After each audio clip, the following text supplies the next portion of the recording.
दिल्ली के मुख्यमंत्री अरविंद केजरीवाल ने दिल्ली की नई सोलर पॉलिसी 2024 पास कर दी है और इसके तहत वो ये दावा कर रहे हैं कि अगर आप इस नीति के तहत दिल्ली में अपने घर की छतों पर सोलर पावर प्लांट लगवाते हैं तो ना सिर्फ आपका बिजली का बिल जीरो हो जाएगा बल्कि हर एक यूनिट जो आप सोलर पावर प्लांट से बनाएंगे उसके पैसे आपके बैंक अकाउंट में हर महीने ट्रांसफर कर दिए जाएंगे। ये सब कैसे होगा और क्या है ये दिल्ली की नई सोलर पॉलिसी 2024, ये आज समझाता हूं मैं आपको।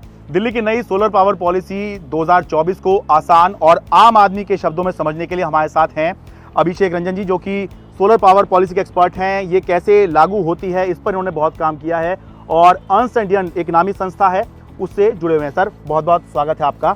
तो सबसे पहले बात करते हैं जीबीआई की। जीबीआई का मतलब है जनरेशन बेस्ड इंसेंटिव, यानी कि इसमें यह कहा गया है कि हर एक यूनिट जो लोग अपने घरों पर सोलर पावर पैनल लगाएंगे उससे जो हर एक यूनिट बिजली पैदा होगी उसके बदले में डिस्कॉम यानी जो कंपनी उनको बिजली दे रही है वो हर महीने उनके बैंक अकाउंट में पैसा ट्रांसफर करेगी। ये कहा गया है इसके अंदर कि 3 किलोवाट तक का जो कनेक्शन है उसमें 3 रुपये प्रति यूनिट के हिसाब से बिजली कंपनी आपको हर महीने भुगतान करेगी उस बिजली का जो आप बना रहे हैं, और 3 किलोवाट से 10 किलोवाट तक 2 रुपये प्रति यूनिट के हिसाब से आपके अकाउंट में हर महीने ट्रांसफर किए जाएंगे। जनरेशन बेस्ड इंसेंटिव एक बहुत ही अच्छी स्कीम है। ये 2016 की पॉलिसी में भी थी। उस वक्त ये यूनिफॉर्म रेट था, 2 रुपये दर जो था ये 2 रुपये प्रति यूनिट का था। अच्छा, इसका मतलब ये होता है कि सौर ऊर्जा आपका जो प्लांट है वो जितने भी यूनिट्स प्रोड्यूस होता है वो सोलर मीटर में रिकॉर्ड हो जाता है जो डिस्कॉम का मीटर होता है। हाँ। और उसके बेसिस पे उसको 2 रुपये से मल्टीप्लाई करके जो अमाउंट आता था वो दे दिया जाता था। बट वो पहले सालाना होता था और बाद में उसको 6 महीने पे कर दिया गया था। बट इस बार जो मैं देख पा रहा हूँ इसमें ये मासिक की बात करी जा रही है। मंथली बेसिस पे मान लीजिए आपने एक 3 किलोवाट का प्लांट लगाया और औसतन क्या है 1 किलोवाट का प्लांट जो होता है ना 100 से 110 यूनिट प्रति मंथ जो है उसकी उत्पादन क्षमता होती है दिल्ली के पॉल्यूशन वगैरह सबको ध्यान में रखते हुए। ठीक है, कई जगह तो इससे ज़्यादा भी करता है। बट अगर हम 100 यूनिट को भी मान के चलें तो 300 यूनिट हो गया और 300 के 3 रुपये के दर से अब तो 3 किलोवाट 3 रुपये का दर है यहाँ पे, तो 900 रुपये की जो है वो क्रेडिट मिलेगी मंथली इलेक्ट्रिसिटी बिल के अंदर में डिस्कॉम के द्वारा एज पर द पॉलिसी। हाँ। नाउ अब इसके अलावा क्या है कि ये तो हो गया एक उपभोक्ता जो कि एक छोटा उपभोक्ता है जिसके छत की जो कैपेसिटी है 3 किलोवाट से ज़्यादा नहीं करने की है, उनको ज़्यादा इंसेंटिवाइज किया है। अच्छा, अगर 3 किलोवाट से 10 किलोवाट के बीच का है तो उसकी क्षमता 2 रुपये प्रति यूनिट की रखी गई है जो पहले भी थी। अच्छा। और तो इसका फोकस सिंपल जो मुझे समझ में आ रहा है वो ये है कि जो छोटे उपभोक्ता हैं जिनके लिए एक तो पैसे की प्रॉब्लम आती है, दूसरा छत के रिसोर्स की कमी आती है, हाँ। उनको उत्साहित करने के लिए प्रोत्साहित करने के लिए ये काम किया जा रहा है जो कि एक बहुत ही अच्छा एग्जेम्पलरी वर्क है मेरे हिसाब से। और रही बात बड़े बड़े ग्रुप हाउसिंग सोसाइटीज़ के भी, वहाँ भी ये दिया जाएगा जीबीआई जो है, और साथ में जो कमर्शियल इंडस्ट्रियल कस्टमर्स है वहाँ भी दिया जाएगा। वहाँ रेट थोड़ा 1 रुपये प्रति यूनिट करा गया है क्योंकि उनको उतने सपोर्ट की ज़रूरत नहीं होती। शायद इसमें जो आ रहा है कि उनकी बिजली का जो अमाउंट है बिल उसको 50% से कम कर दिया जाए, तो उसमें 1 रुपये प्रति यूनिट की बात करी गई है। ठीक है, तो इस तरह से मेरे ख्याल से this is a very commendable job. ठीक है। आपकी जानकारी में कहीं देश में कहीं सोलर पॉलिसी में जीबीआई दिया जा रहा है कि आप जितनी बिजली बना रहे हैं उसके हिसाब से आपके उसमें पैसा दिया जाए हर महीने?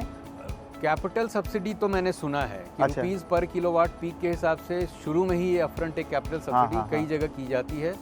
बट जहाँ तक मुझे ध्यान आ रहा है जीबीआई जो कि परफॉर्मेंस बेस्ड है, हाँ। यानी कि जो उत्पादन के रिलेटेड है वैसी मैंने शायद कहीं सुना नहीं है। ठीक है।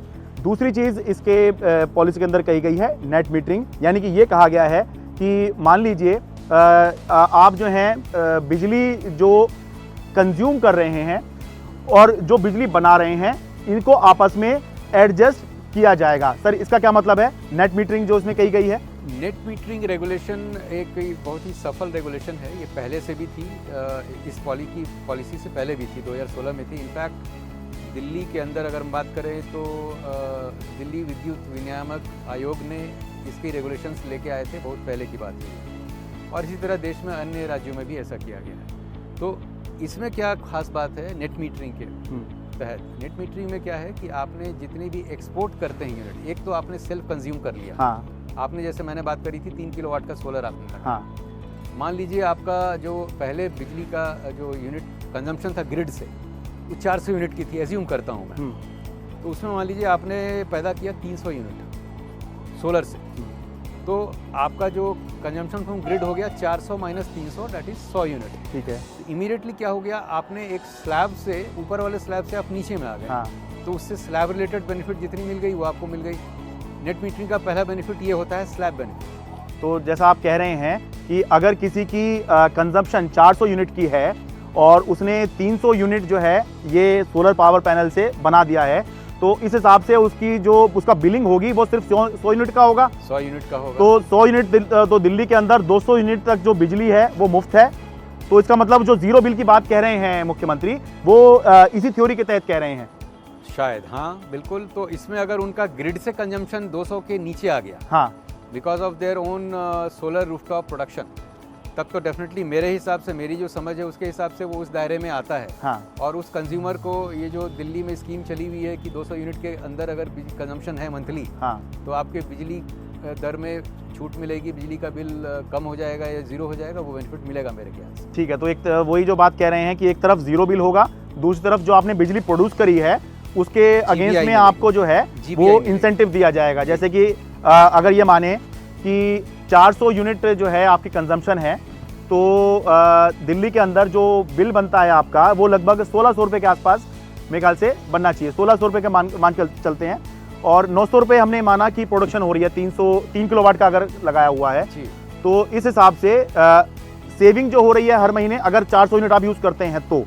तो सेविंग जो हो रही है वो 1600 रुपये हो रही है, और इनकम जो हो रही है वो 900, यानी कि महीने के करीब करीब 2500 रुपये आपके जो हैं वो बच सकते हैं। अगर ऐसा ही रहता है तो ये तो ऊपर नीचे होगा, जाहिर सी बात है, हम एक उदाहरण के तौर पर बता रहे हैं। इसके अंदर एक और चीज़ बताऊं कि केंद्र सरकार जो है वो जो पॉलिसी चला रही है उसमें 18,000 रुपये प्रति किलोवाट के हिसाब से 3 किलोवाट तक सब्सिडी दे रही है। ठीक ऐसे ही दिल्ली सरकार 2,000 रुपये प्रति किलोवाट के हिसाब से सब्सिडी दे रही है, वो 5 किलोवाट तक दिल्ली सरकार दे रही है। तो सर कुल मिला के जो सब्सिडी हो जाती है वो करीब इंस्टॉलेशन के लिए 20,000 रुपये हो जाती है पर किलोवाट। तो सर एक आइडिया समझाइए हमें। ये तो हमने रनिंग का समझ लिया कि भाई आपके पैसे भी बच सकते हैं, बिल भी जीरो हो सकता है, इनकम भी हो सकती है, लेकिन ये जो आप पावर प्लांट लगवाते हैं ये बहुत महंगा होता है, तो लगवाने की कॉस्ट भी तो है इसके अंदर। तो ये हम कब तक इसको जो है एक ऐसे लेवल पे आ सकते हैं ताकि हम ये कहें कि हाँ लगवाने की कॉस्ट भी कवर हो गई और अब सब फ्री ही चल रहा है? थोड़ा आसान शब्दों में वो समझाइए। बिल्कुल। तो अगर हम सब्सिडी, कैपिटल सब्सिडी चाहे केंद्र सरकार की हो या दिल्ली सरकार की हो, उसको अगर किनारे करते हैं मार्केट रेट में, अगर मैं और आप जाएं आज खरीदने के लिए, हाँ, तो डिपेंडिंग अपॉन साइज़ की, अगर ज़्यादा वॉल्यूम है तो रेट कम मिलता है, थोड़ा छोटा है तो ज़्यादा रेट मिलता है। 45 से 50,000 रुपये पर किलोवाट पीक के हिसाब से रेट अभी मार्केट में चल रहा है। ठीक है, करीब करीब। ठीक है, ऊपर नीचे स्टेट के हिसाब से होता है। अब उदाहरण के लिए अगर हम मान लेते हैं कि 45,000 रुपये पर किलोवाट पीक है, तो 3 किलोवाट का जो है 3 गुना 45,000 रुपये की लागत आएगी। अच्छा, यानी कि 1,35,000 रुपये का आप 3 किलोवाट का सोलर पावर प्लांट अपने घर की छत पे लगवा सकते हैं, सही कह रहे हैं? बिल्कुल, हाँ। आप इतने का लगवा सकते हैं। अब हाँ। इसमें क्या है, 3 किलोवाट पे दिल्ली सरकार की 2,000 पर किलोवाट और केंद्र सरकार की 18,000 रुपये पर किलोवाट, मतलब टोटल 20,000 रुपये पर किलोवाट पीक के हिसाब से टोटल सब्सिडी बन गई आपकी, केपेक्स सब्सिडी बन गई आपकी 60,000 रुपये। ठीक है, 20,000 गुना 3, 60,000 रुपये की। तो आपकी लागत जो टोटल नेट लागत आई, मतलब आपकी, मतलब जो कंज्यूमर है वो हाँ। 1,35,000 माइनस 60,000, तो करीब आ गई 75,000। हाँ। तो अब 75,000 की देखें, और आपने जो जैसा पहले कहा कि औसतन करीब करीब इनकी जो सेविंग आएगी करीब 2,500 रुपये, हाँ, जो है वो है। हाँ, सेविंग प्लस इनकम, ये 2,500 रुपये हर महीने लगभग बच सकते हैं, जो एक हिसाब लगाया हमने। हाँ।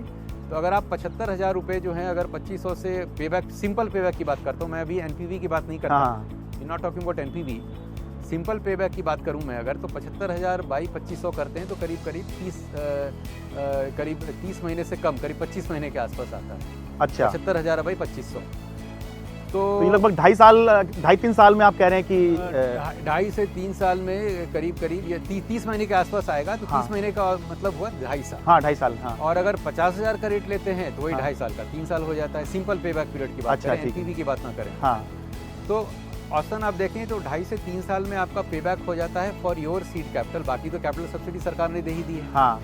और इसके अलावा जैसा मैं पॉलिसी में पढ़ पा रहा हूँ कि ये सब्सिडी जीबीआई जो है ये 5 साल तक लागू रहेगी। हाँ, तो उस पेबैक पीरियड के 2 साल के बाद तक भी जीबीआई आपको मिलता रहेगा और 3 साल के बाद आपका पूरा पावर प्लांट एक तरह से फ्री हो गया।